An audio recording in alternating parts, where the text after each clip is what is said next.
श्री लघु विष्णु सहस्रनाम स्तोत्रम् अलम नाम सहस्रेण केशवोऽर्जुनमब्रवीत् शृणु मे पार्थ नामानि यश्चतुष्यामि सर्वदा केशवः पुण्डरीकाक्षः स्वयंभूर्मधुसूदनः दामोदरो हृषीकेशः पद्मनाभो जनार्दनः विश्वक्सेनो वासुदेवो हरिर्नारायणस्तथा अनन्तश्च प्रबोधश्च सत्यः कृष्णः सुरोत्तमः आदिकर्ता वराहश्च वैकुण्ठो विष्णुरच्युतः श्रीधरः श्रीपतिः श्रीमान् पक्षिराजध्वजस्तथा एतानि मम नामानि विद्यार्थी ब्राह्मणः पठेत् क्षत्रियो विजयस्यार्थे वैश्यो धनसमृद्धये नाग्निराजिभयं तस्य न चोरात्पन्नगाद्भयं राक्षसेभ्यो भयं नास्ति व्याधिभिर्नैव पीड्यते इदं नाम सहस्रं तु केशवेनोद्धृतं स्तवम् उद्धृत्य चार्जुने दत्तं युद्धे शत्रुविनाशनम् अलम नाम सहस्रेण केशवोऽर्जुनमब्रवीत् शृणु मे पार्थ नामानि यश्चतुष्यामि सर्वदा केशवः पुण्डरीकाक्षः स्वयंभूर्मधुसूदनः दामोदरो हृषीकेशः पद्मनाभो जनार्दनः विश्वक्सेनो वासुदेवो हरिर्नारायणस्तथा अनन्तश्च प्रबोधश्च सत्यः कृष्णः सुरोत्तमः आदिकर्ता वराहश्च वैकुण्ठो विष्णुरच्युतः श्रीधरः श्रीपतिः श्रीमान् पक्षिराजध्वजस्तथा एतानि मम नामानि विद्यार्थी ब्राह्मणः पठेत् क्षत्रियो विजयस्यार्थे वैश्यो धनसमृद्धये नाग्निराजिभयं तस्य न चोरात्पन्नगाद्भयं राक्षसेभ्यो भयं नास्ति व्याधिभिर्नैव पीड्यते इदं नाम सहस्रं तु केशवेनोद्धृतं स्तवम् उद्धृत्य चार्जुने दत्तं युद्धे शत्रुविनाशनम् अलम नाम सहस्रेण केशवोऽर्जुनमब्रवीत् शृणु मे पार्थ नामानि यश्चतुष्यामि सर्वदा केशवः पुण्डरीकाक्षः स्वयंभूर्मधुसूदनः दामोदरो हृषीकेशः पद्मनाभो जनार्दनः विश्वक्सेनो वासुदेवो हरिर्नारायणस्तथा अनन्तश्च प्रबोधश्च सत्यः कृष्णः सुरोत्तमः आदिकर्ता वराहश्च वैकुण्ठो विष्णुरच्युतः श्रीधरः श्रीपतिः श्रीमान् पक्षिराजध्वजस्तथा एतानि मम नामानि विद्यार्थी ब्राह्मणः पठेत् क्षत्रियो विजयस्यार्थे वैश्यो धनसमृद्धये नाग्निराजिभयं तस्य न चोरात्पन्नगाद्भयं राक्षसेभ्यो भयं नास्ति व्याधिभिर्नैव पीड्यते इदं नाम सहस्रं तु केशवेनोद्धृतं स्तवम् उद्धृत्य चार्जुने दत्तं युद्धे शत्रुविनाशनम् अलम नाम सहस्रेण केशवोऽर्जुनमब्रवीत् शृणु मे पार्थ नामानि यश्चतुष्यामि सर्वदा केशवः पुण्डरीकाक्षः स्वयंभूर्मधुसूदनः दामोदरो हृषीकेशः पद्मनाभो जनार्दनः विश्वक्सेनो वासुदेवो हरिर्नारायणस्तथा अनन्तश्च प्रबोधश्च सत्यः कृष्णः सुरोत्तमः आदिकर्ता वराहश्च वैकुण्ठो विष्णुरच्युतः श्रीधरः श्रीपतिः श्रीमान् पक्षिराजध्वजस्तथा एतानि मम नामानि विद्यार्थी ब्राह्मणः पठेत् क्षत्रियो विजयस्यार्थे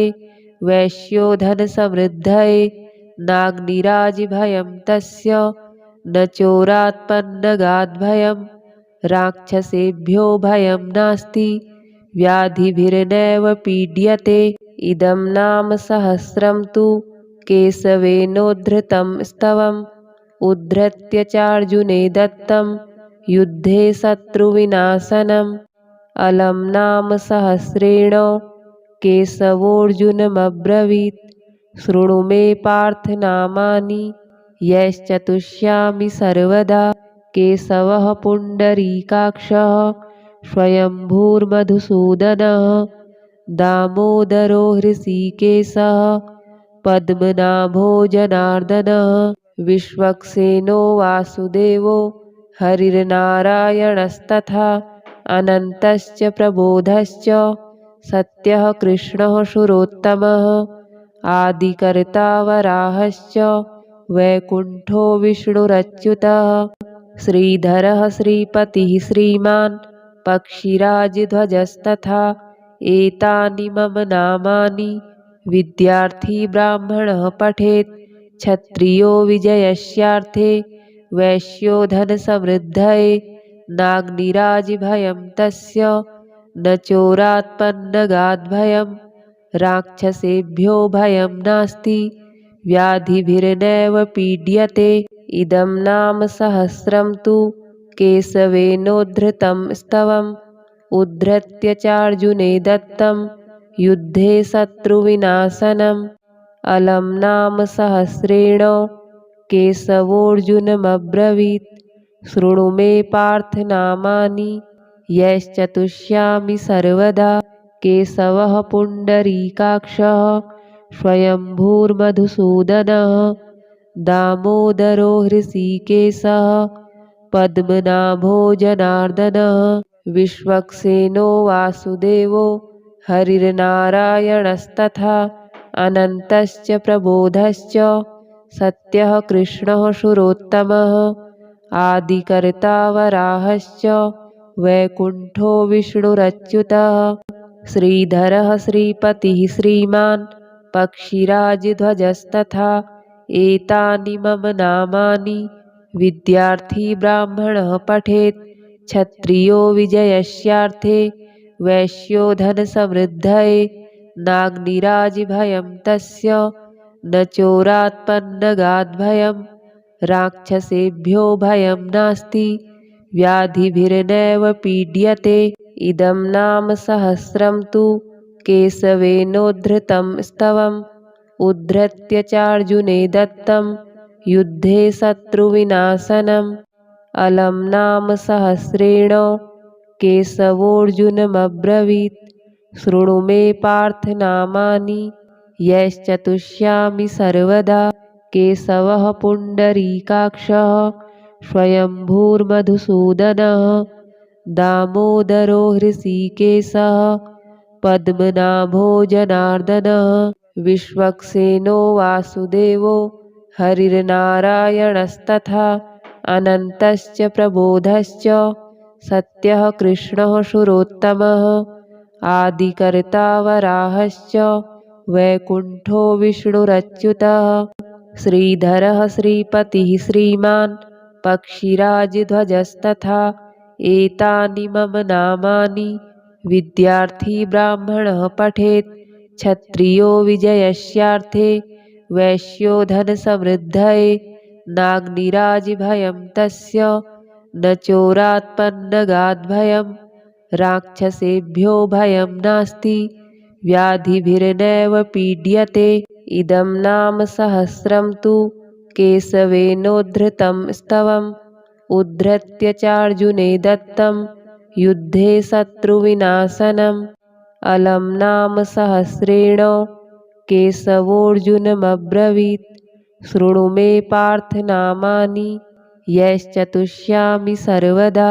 केशवः पुण्डरीकाक्षः स्वयंभूर्मधुसूदनः दामोदरो हृषीकेशः पद्मनाभो जनार्दनः विश्वक्सेनो वासुदेवो हरिर्नारायणस्तथा अनन्तश्च प्रबोधश्च सत्यः कृष्णः शूरोत्तमः आदिकर्ता वराहश्च वैकुण्ठो विष्णुरच्युतः श्रीधरः श्रीपतिः श्रीमान् पक्षिराजध्वजस्तथा एतानि मम नामानि विद्यार्थी ब्राह्मणः पठेत् क्षत्रियो विजयस्यार्थे वैश्यो धनसमृद्धये नाग्निराजिभयं तस्य न चोरात्पन्नगाद्भयं राक्षसेभ्यो भयं नास्ति व्याधिभिर्नैव पीड्यते इदं नाम सहस्रं तु केशवेनोद्धृतं स्तवम् उद्धृत्य चार्जुने दत्तं युद्धे शत्रुविनाशनम् अलं नाम सहस्रेण केशवोऽर्जुनमब्रवीत् शृणु मे पार्थ नामानि यैश्चतुष्यामि सर्वदा केशवः पुण्डरीकाक्षः स्वयंभूर्मधुसूदनः दामोदरो हृषीकेशः पद्मनाभो जनार्दनः विश्वक्सेनो वासुदेवो हरिर्नारायणस्तथा अनन्तश्च प्रबोधश्च सत्यः कृष्णः शूरोत्तमः आदिकर्ता वराहश्च वैकुण्ठो विष्णुरच्युतः श्रीधरः श्रीपतिः श्रीमान् पक्षिराजध्वजस्तथा एतानि मम नामानि विद्यार्थी ब्राह्मणः पठेत्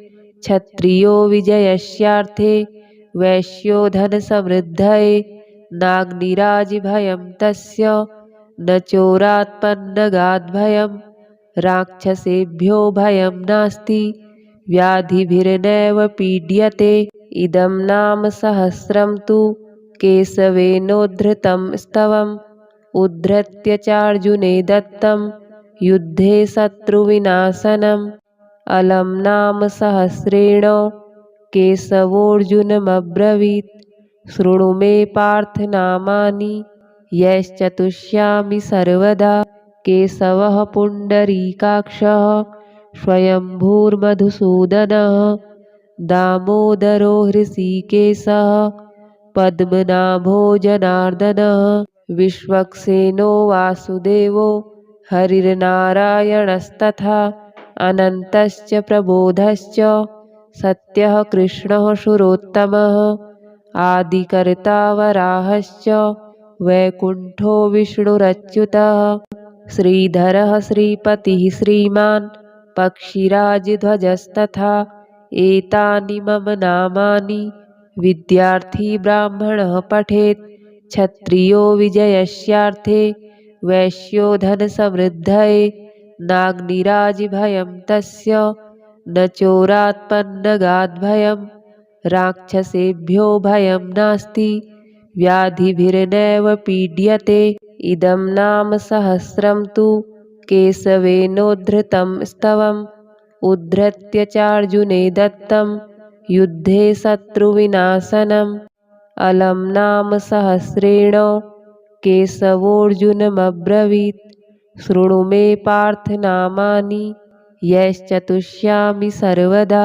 केशवः पुण्डरीकाक्षः स्वयंभूर्मधुसूदनः दामोदरो हृषीकेशः पद्मनाभो जनार्दनः विश्वक्सेनो वासुदेवो हरिर्नारायणस्तथा अनन्तश्च प्रबोधश्च सत्यः कृष्णः शूरोत्तमः आदिकर्ता वराहश्च वैकुण्ठो विष्णुरच्युतः श्रीधरः श्रीपतिः श्रीमान् पक्षिराजध्वजस्तथा एतानि मम नामानि विद्यार्थी ब्राह्मणः पठेत् क्षत्रियो विजयस्यार्थे वैश्यो धनसमृद्धये नाग्निराजिभयं तस्य न चोरात्पन्नगाद्भयं राक्षसेभ्यो भयं नास्ति व्याधिभिर्नैव पीड्यते इदं नाम सहस्रं तु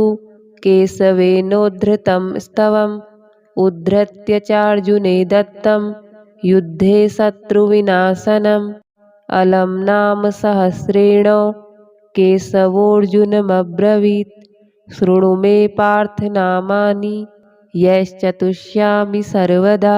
केशवः पुण्डरीकाक्षः स्वयंभूर्मधुसूदनः दामोदरो हृषीकेशः पद्मनाभो जनार्दनः विश्वक्सेनो वासुदेवो हरिर्नारायणस्तथा अनन्तश्च प्रबोधश्च सत्यः कृष्णः सुरोत्तमः आदिकर्ता वराहश्च वैकुण्ठो विष्णुरच्युतः श्रीधरः श्रीपतिः श्रीमान् पक्षिराजध्वजस्तथा एतानि मम नामानि विद्यार्थी ब्राह्मणः पठेत् क्षत्रियो विजयस्यार्थे वैश्यो धनसमृद्धये नाग्निराजिभयं तस्य न चोरात्पन्नगाद्भयं राक्षसेभ्यो भयं नास्ति व्याधिभिर्नैव पीड्यते। इदं नाम सहस्रं तु केशवेनोद्धृतं स्तवम् उद्धृत्य चार्जुने दत्तं युद्धे शत्रुविनाशनम्। अलं नाम सहस्रेण केशवोऽर्जुनमब्रवीत् शृणु मे पार्थ नामानि यैश्चतुष्यामि सर्वदा।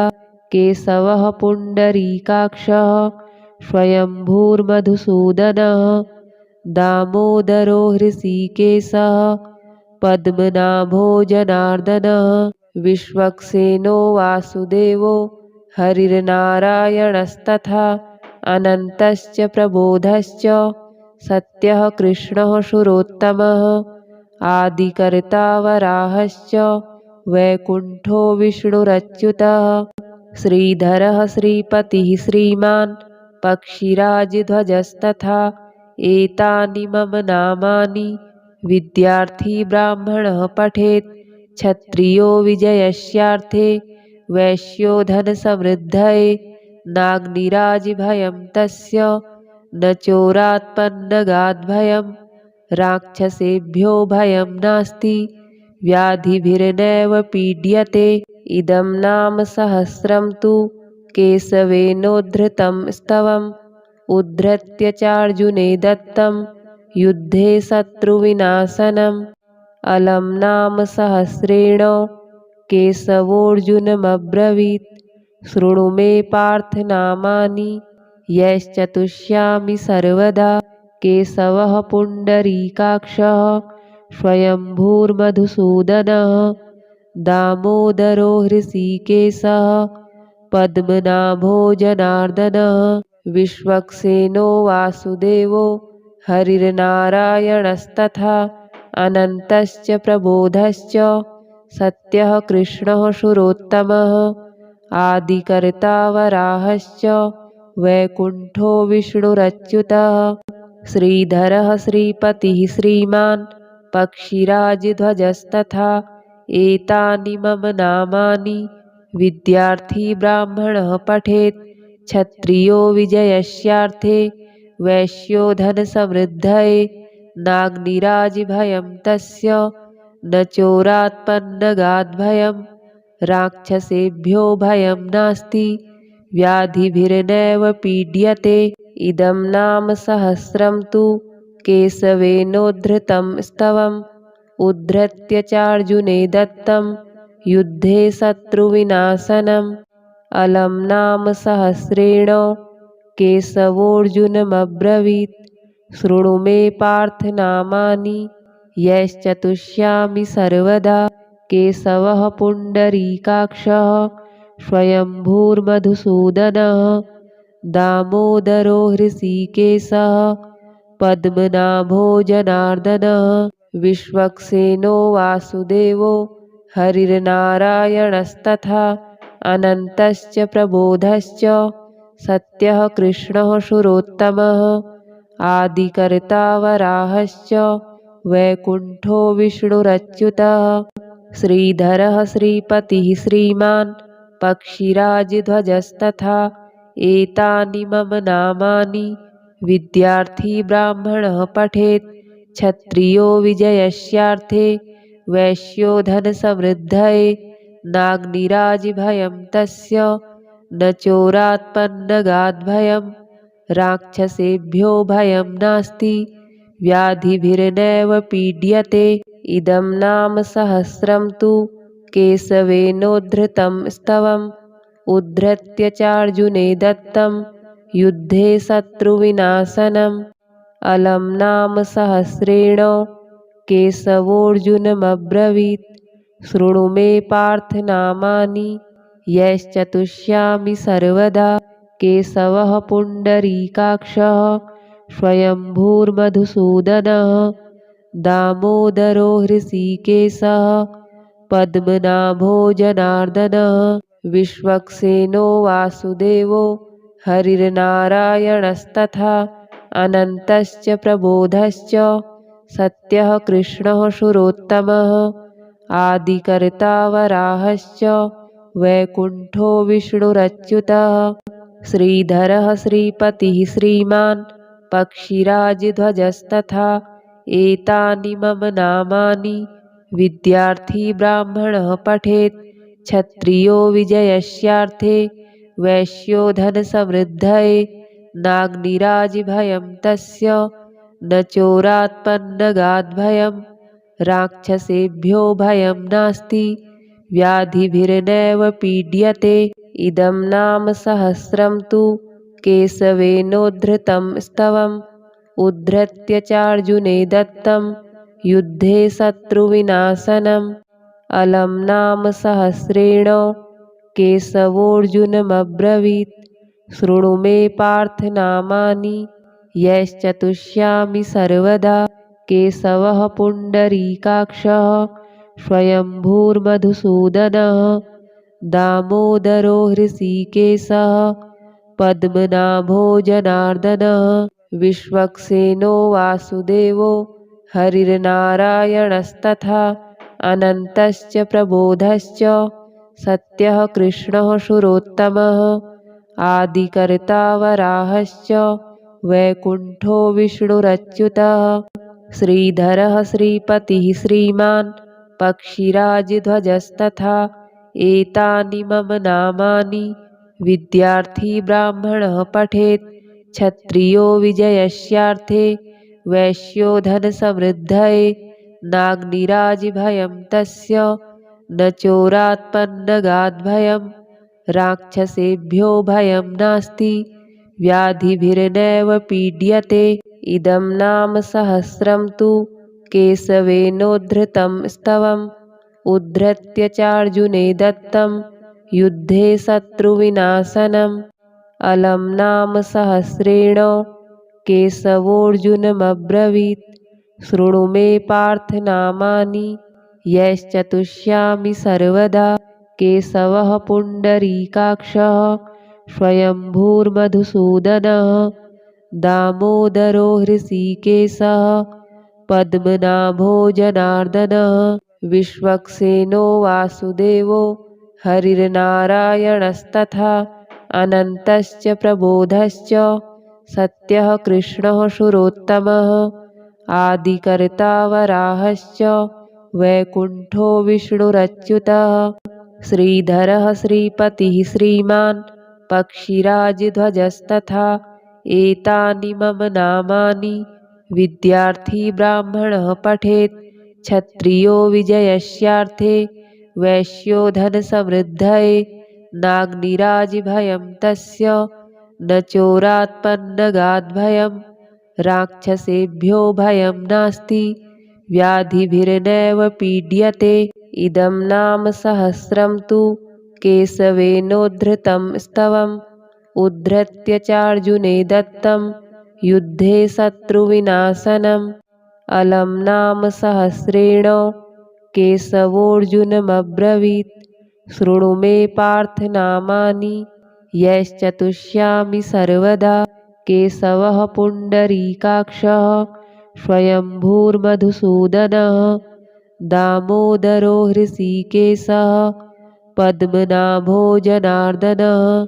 विश्वक्सेनो वासुदेवो हरिर्नारायणस्तथा अनन्तश्च प्रबोधश्च सत्यः कृष्णः सुरोत्तमः। आदिकर्ता वराहश्च वैकुण्ठो विष्णुरच्युतः श्रीधरः श्रीपतिः श्रीमान् पक्षिराजध्वजस्तथा एतानि मम नामानि विद्यार्थी ब्राह्मणः पठेत् क्षत्रियो विजयस्यार्थे वैश्यो धनसमृद्धये नाग्निराजिभयं तस्य न चोरात्पन्नगाद्भयं राक्षसेभ्यो भयं नास्ति व्याधिभिर्नैव पीड्यते। इदं नाम सहस्रं तु केशवेनोद्धृतं स्तवम् उद्धृत्य चार्जुने दत्तं युद्धे शत्रुविनाशनम्। अलं नाम सहस्रेण केशवोऽर्जुनमब्रवीत् शृणु मे पार्थ नामानि यैश्चतुष्यामि सर्वदा।